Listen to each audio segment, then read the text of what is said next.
we've seen a lot of people challenge some of these celebrities and professionals in their own sport. We're coming off of Logan Paul stepping in the ring with Floyd Mayweather. We saw Chad Johnson stepping in the ring. We saw Logan Paul, and we saw Nate Robinson get in the ring. What would it look like if you, Evan Dollar, got in the ring with Hulk Hogan in his prime, or even right now? What do you think that would look like? You think you could pin Hulk Hogan down 1, 2, 3, and he's done? I think much like the Paul Mayweather fight last night, there would need to be some sort of agreement in advance that we're going all 8 rounds here. Okay. You know, put on a show. Let's make it look good. Otherwise, it would just be like my gladiator performance where I wasn't bigger than these guys, so I wouldn't go head on. I would just try to race around them. Use speed to my advantage. Right. Yeah. Right, so it would look like me running in circles around a ring, just trying to see if Hulk Hogan could catch me. Is there a celebrity you think that could just step on the Ninja Warrior course and be like, yo, I'm a celebrity. I'm going to get on the Ninja Warrior course. I can kill it. I can crush it. You think there's a celebrity out there that could do it? Man. Or a YouTuber, I guess. That's a great question. I don't have one off the top of my head. And part of that is because I've been in the game for so long and I've seen how much training goes into being ready for the course, especially as it exists right now. Because there's been such an evolution in the sport.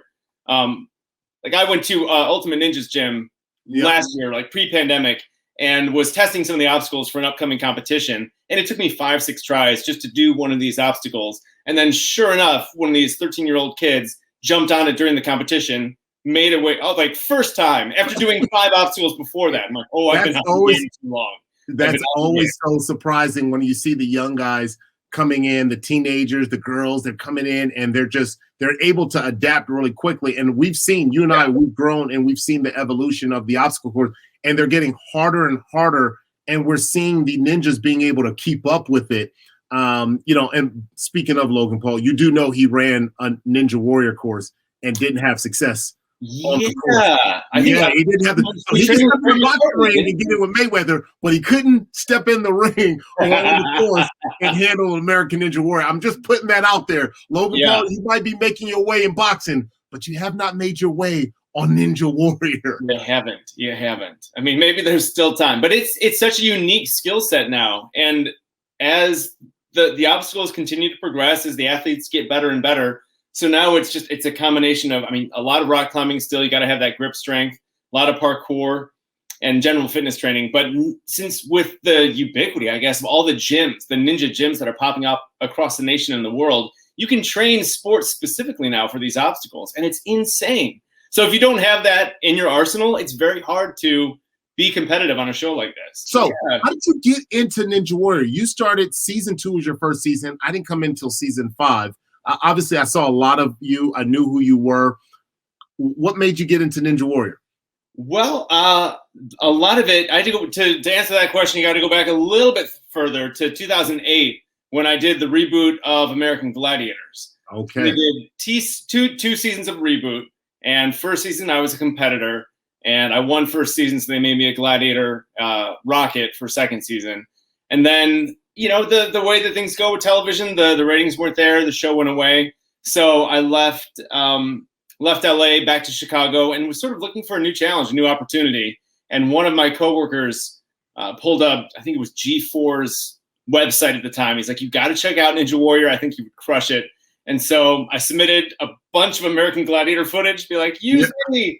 And that's how I got on the show. I just wanted a new. So you were at the reboot with Hulk Hogan and Lil Ali? Yeah. So did you get a chance to like size up next to Hulk Hogan? I mean, there's no size up next to him. They're standing next to him and just feeling like you missed out something in the genetic pool, which is sort of how I feel standing next to you. Like, I don't know. He had the 24-inch pythons. Did you at any time like get into Hulk Hogan mode? Well, brother. Well, let me tell you something, Mean Gene. Did you do any of that? Be honest. I mean, not to his face, What I'm not looking for trouble here.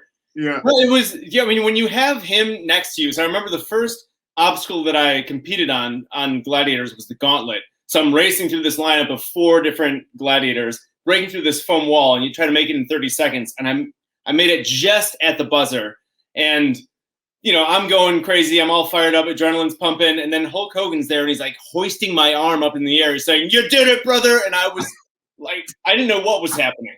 Well, I would have fainted. I would have, because I grew up a wrestling fan. If Hulk Hogan would have done it, I would have just, I was like, oh man, that was it. That's it for you.